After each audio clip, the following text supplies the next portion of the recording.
My son looked me in the eyes at his own engagement party and said, "You're embarrassing me. Please leave." His fiancée stood right beside him and she smiled. Not a nervous smile, a satisfied one, like she had been waiting months for that exact moment. So I left. I didn't shout, I didn't cry. I picked up my purse and walked out of that ballroom without looking back a single time. What none of them knew, not my son, not that woman, not her wealthy parents watching me go, was that everything they wanted was sitting inside a document with my signature on it. And the next morning at 8:15, when my phone rang and my son said the words, "Mom, I need the trust access," I answered him with 4 quiet words that ended their entire plan. My name is Evelyn, I'm 73 years old, and this is the story of the night I stopped being the mother who says yes. If you clicked on this because you've ever loved someone who chose the wrong person, someone who let another person poison them against you, then stay with me, because you're going to want to hear how this ends. For most of my life, I believed I had done everything a good mother could do. I raised my only child. I stood beside my husband through 40 years of struggle. I helped build a future worth nearly $4 million, brick by brick, property by property. I never once imagined that one evening in an Arizona country club would force me to question whether my own son had ever really seen me at all. But to understand what I whispered into that phone the next morning, the 4 words that made a grown man go completely silent, you first need to understand how we got here. Because I promise you, the ending only makes sense if you know the beginning. My husband, Harold, died 8 years ago. A heart attack, sudden and cruel, on an ordinary Tuesday morning. He collapsed in our kitchen with his coffee cup still in his hand. The doctors told me he probably didn't suffer. I have chosen to believe them because the alternative was more than I could carry. Harold and I met at Arizona State when we were young and had almost nothing between us but ambition. We married at 22 and 23, and half the people we knew told us we'd never last. We spent the next 4 decades proving them wrong. Harold dreamed of developing commercial property around Phoenix. What started as one small building became a business that spanned the whole valley. Over 30 years, we bought property after property until we owned 12 commercial buildings across Phoenix and Scottsdale. By the time Harold died, those buildings brought in close to $30,000 every single month. But Harold cared about more than money. He cared about our son, Julian. So before he died, he set up a trust, roughly $4 million, and he made me the trustee. I would control it during my lifetime, and Julian would inherit when the time was right. I'll never forget one evening, about 2 years before we lost him. Harold sat down beside me and took my hand, and his voice was more serious than I'd ever heard it. "Evelyn, I need you to promise me something." "Anything," I said. "If I go first, don't let Julian pressure you into handing him everything before he's ready." I laughed a little. "He's a good man, Harold." "I know he's my son." "That's exactly why I'm asking. You'll want to give him whatever he asks for because you love him. But I've watched what happens to people who get too much money too soon. Promise me you'll use your judgment, not just your heart." I promised, and I truly believed I would never have to keep that promise. I was wrong. After Harold passed, Julian and I grew even closer. He was 30 when he lost his father, and for a few years, it felt like the 2 of us were learning to survive the silence together. He came to dinner nearly every Sunday. We'd talk about his work as a project manager, his dream of one day starting his own consulting firm, his hopes for the future. I thought we were unbreakable, and then, about a year before the engagement party, everything began to change. Here's the part that still keeps me up at night. The warning signs were all there, and I saw every single one. I just didn't want to believe what they were telling me. So, let me ask you this before I go on. How many red flags would you have needed before you said something to your own child? Keep that number in your head because I want you to compare it to mine at the end. It started with a phone call on a Thursday afternoon. "Mom, I met someone." I could hear it in his voice. That light, nervous excitement. Her name was Sabrina. They'd been dating 3 months, he told me. And that was the first thing that struck me as strange, because Julian told me everything. And yet he'd hidden this woman for a full season before saying a word. I pushed the feeling down. Maybe he just wanted to be sure. The first time Sabrina came to Sunday dinner, I noticed 3 things almost immediately. Her clothes were expensive, designer everything, from her handbag to her shoes. That didn't bother me. What bothered me was the way she moved through my house. She wasn't looking at the photographs of my family, she was looking at the paintings Harold had collected, the antique furniture. She ran her fingers along an old cabinet in the corner. "This looks original," she said. "It is," I told her. "Harold and I bought it decades ago. It's worth quite a bit, actually." She nodded slowly, filed the information away somewhere behind her eyes, and moved on to the next piece. All through dinner, whenever I asked about her family, her education, her work, the answers came back vague and thin, and she'd steer the conversation straight back to Julian and to money. After she left, my son turned to me glowing. "She's amazing, isn't she?" "Yes, sweetheart," I said, and I smiled. And I said nothing about the cold feeling sitting in my stomach. Over the next few months, Sabrina became a permanent fixture. The Sunday dinners started thinning out. When Julian did call, it was never I anymore. It was always Sabrina and I, and then came the first request for money. They wanted $200,000 to start a consulting company together. "I'll consider it," I told them. "But I'll need to see a business plan first." Sabrina's face tightened like a rope pulling taut. "50,000 won't be enough. Then perhaps the business should start smaller," I said. The silence that followed told me everything. Something had shifted in that room, and I had no idea it was only the beginning. After that dinner, my son slowly disappeared from my life. And I want you to remember something as I tell you this next part, because later, when you hear what Sabrina finally admitted, you're going to understand that none of this was an accident. Every step was designed. His visits dried up. Every call felt distracted. "Mom, Sabrina and I are working on the business." "Mom, we're looking at office space." 3 months later, he called again. "Mom, I proposed." She said yes. I made myself sound joyful, but deep down, something was quietly breaking. Then he mentioned the engagement party, hosted at her parents' country club. And before I could even finish congratulating him, he asked me to contribute $20,000 toward it. $20,000? For an engagement party? "Please, Mom. Sabrina wants everything to be perfect." I offered 10. The line went quiet. Then he said, "I'll tell her," and hung up without a goodbye. I should have understood then. Instead, I bought a navy dress, and I had a jeweler make Sabrina a platinum bracelet with small diamonds. It cost $3,000, more than I should have spent.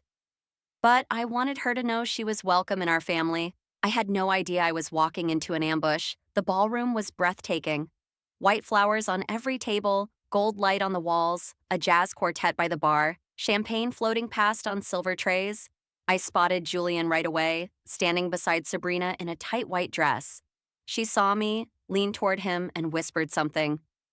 And for just a second, before he caught himself and forced a smile, I saw pure irritation cross my own son's face. I walked over with open arms. "Congratulations again, sweetheart." Sabrina stepped between us before I could reach him. "Evelyn, you made it. We were starting to wonder if you'd come." Not welcome, not, "We're so glad you're here." She made my arrival sound like an inconvenience. I handed her the gift. She opened it, glanced at the bracelet for barely a second, said, "Oh, jewelry, how traditional," and handed the box to Julian. "Hold this for me." Then she turned her back and walked away, and my son said nothing. He didn't thank me. He just stood there holding the box. That was the moment I understood exactly what kind of night this was going to be. I tried to make the best of it. I knew almost no one. Sabrina's friends were young and wealthy and looked at me like I was a relic that had wandered in from another decade.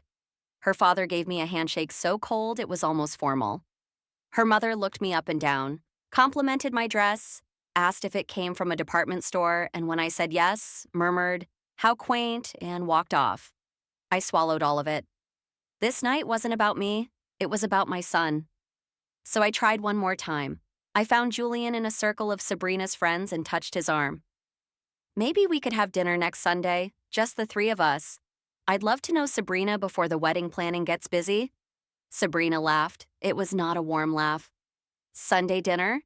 She looked around at her friends. "Julian, you never told me your mother still expects those little weekly dinners. How old-fashioned." "They're just something we've always done," I said quietly. Her voice rose so the whole circle could hear it. "That's something you used to do." Julian is building a new life now. He has a business, a wedding, a future. With me. He doesn't have time for obligatory family dinners anymore. A few people laughed. My face went hot. I only want to spend time with my son. That's the problem, she said, and her smile vanished.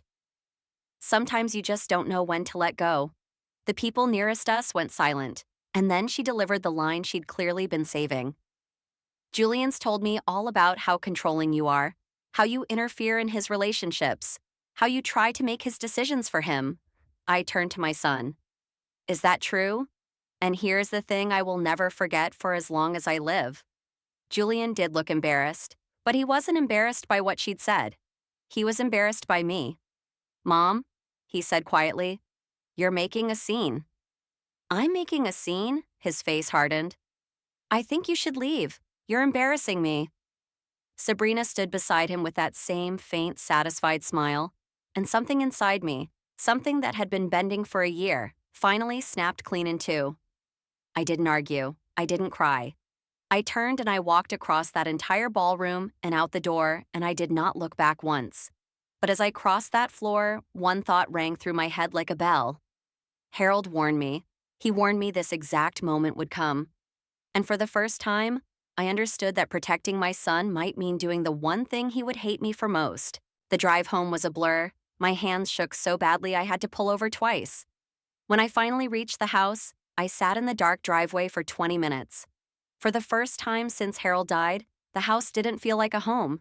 It felt like an empty building full of ghosts. I went inside and sank into Harold's old leather chair, the one still shaped to his body after all these years. What am I supposed to do? I whispered into the silence. And the silence answered me with Harold's voice from that night, 2 years before he died. Don't let Julian pressure you. Don't let someone else control his inheritance. And suddenly, I could see the whole pattern laid out in front of me. Her questions about the value of my belongings, her interest in the property, the escalating demands for money, Julian's slow drift away from me. And now this, a public humiliation so precise it could only have been designed to cut me out of his life entirely. It didn't feel like a coincidence anymore. It felt like a strategy. At 3 a.m, I walked into Harold's old office and pulled out the trust documents. And I read them the way I should have read them years earlier, carefully. Harold had been exact. Julian would not receive unrestricted control until he was 45, unless I decided sooner that he was financially responsible. But it was one specific clause that stopped my breath cold if I had reasonable grounds to believe Julian was being manipulated by another person regarding the trust. I had the full authority to freeze all distributions until I believed that influence was gone. Harold hadn't just left me money to manage, he had left me a weapon to protect our son. And he'd known somehow that I might one day need to use it. I texted our attorney Paul, who had worked with Harold for 20 years. I need to see you Monday morning. It's urgent. His reply came in minutes. 8 a.m., is everything all right? I stared at the screen and typed back, no, but it will be. Sunday came and went in total silence. No call, no text, no apology. That silence hurt more than the party itself. Monday morning, I sat in Paul's office and told him everything. Sabrina, the money, the party, and why I no longer believed my son was making his own choices. Paul listened without interrupting. Then he leaned back. You want to freeze the trust? You understand what this could do to your relationship with Julian? He may never forgive you. Our relationship is already broken, I said. But if I hand him that money now, I believe she'll convince him to spend every last dollar. Paul studied me for a long moment. Then he opened the file. You have the authority to act. 2 hours later, it was done. The trust was locked. Julian could not touch a single dollar without my written approval. I drove home strangely calm because I knew exactly what was coming. I just didn't know how fast. Now here it is, the moment from the very beginning of this story, the phone call, the 4 words, stay with me because this is where everything turned. The next morning, at exactly 8:15, my phone rang.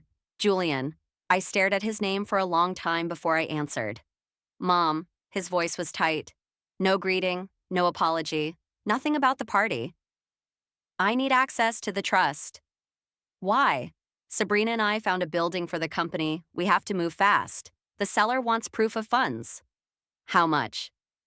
$500,000. I closed my eyes. The first request had been $200,000. Now it was $500,000. Julian, I said slowly, I don't think this is about a business. I think this is about Sabrina getting access to your inheritance. That's not fair. What happened at the party wasn't fair either. You're still upset about that? Yes. You were being clingy, Mom. Sabrina was right about you. And that was when I felt the last piece of my heart go cold and still. You let her humiliate me in front of a room full of strangers, I said, and now you're calling me for $500,000. It's my inheritance. No, it's money your father placed in a trust, and I am the trustee. You can't keep my money from me. And there they were, the 4 words, quiet, calm, and final. I said, I already have, Julian. Silence. Total, ringing silence. Then his voice came back low and furious. You talked to Paul. You locked me out. I protected the trust. You're trying to control me. No, sweetheart, I'm trying to save you. I'm 38 years old. Then act like it. The words left me before I could soften them. And then gently, I asked him the only question that mattered. Julian, if the money isn't available, will she still stay? He didn't answer, and his silence told me everything I needed to know. Then he whispered, I can't believe you're doing this to me. You've lost your son. Don't call me. Don't text me. We're done. And the line went dead. I sat alone at my kitchen table, phone in my hand, my heart in pieces. But I had kept my promise to Harold. Now all I could do was wait and pray I hadn't lost my son forever. The days that followed were the hardest of my life. I kept reaching for my phone. Every buzz made my heart leap. Maybe it was him, maybe he'd changed his mind. It never was. And doubt crept in at night, the way doubt always does. What if I was wrong? What if Sabrina truly loved him and I had just destroyed my son's one chance at happiness because I couldn't accept that he was building a life without me? Those thoughts nearly broke me. But then I'd remember that cold, satisfied smile at the party, and I would remember why I'd done it. Not to control him, because Harold had trusted me to protect him. 2 days later, my phone finally rang. Julian, I answered on the first ring. Mom. He didn't sound angry anymore. He sounded broken. Sabrina left me. I closed my eyes. I had known it might come. It still hurt to hear. What happened? After you froze the trust, I told her we could still make it work. I told her the freeze might be temporary. His voice cracked. She didn't care, Mom. She said she couldn't be with a man who lets his mother control him.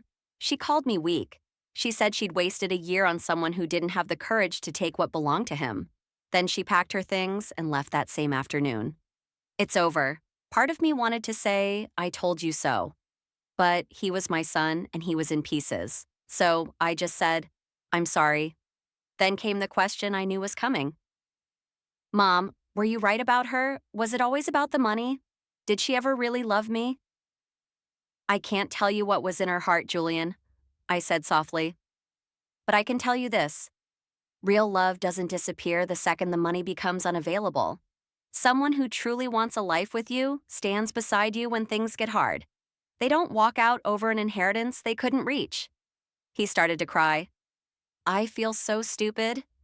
You're not stupid, you were in love. I saw the warning signs, Mom. I saw them. I just didn't want to know what they meant. And that sentence broke my heart clean open. I just wanted someone to love me, he whispered. You deserve to be loved for who you are, I told him, not for what you might inherit. And then, finally, the words I'd been waiting weeks to hear. I'm sorry, Mom, for everything, the party, the things I said, the way I treated you. I should have defended you. I should have listened. Tears ran down my face. You hurt me badly, Julian. I know, but you're still my son. Can I come over? Can we have dinner? Sunday? I didn't hesitate for even a moment. Come home. That Sunday, Julian walked through my front door, and for a moment neither of us knew what to say. Then he hugged me, not the quick, distracted hug of the past year, but the way he used to hug me as a frightened little boy. I held on tight. We talked for hours. He told me things he'd been ashamed to admit, how Sabrina had slowly convinced him our relationship was unhealthy, how she'd made him feel guilty for loving me, how every conversation about his future somehow always circled back to money. He finally saw the whole design of it, and then he said something that told me my son was truly coming home. Mom, I don't want you to unlock the trust yet. I stared at him. You don't? No, I need to prove something to myself, that I can build a future without Dad's money. If I can't build it on my own, then maybe I'm not ready to build it at all. I smiled through my tears. That sounds like your father talking. He laughed softly. I think I finally understand why he trusted you.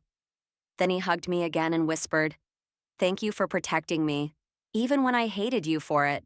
Especially then, I said. The months since have not been perfect. Healing never is. But the Sunday dinners have returned. The laughter has returned. Julian is rebuilding his life and his career slowly, on his own, without borrowing a single dollar from the trust. And he's asked me to be the one to decide when he's finally ready, which is exactly what Harold wanted all along. Because here is what I learned, and it's the reason I told you this whole story. Being a mother doesn't end when your child grows up. It only changes. You stop holding their hand across the street and you start standing in the doorway, praying they remember what you taught them.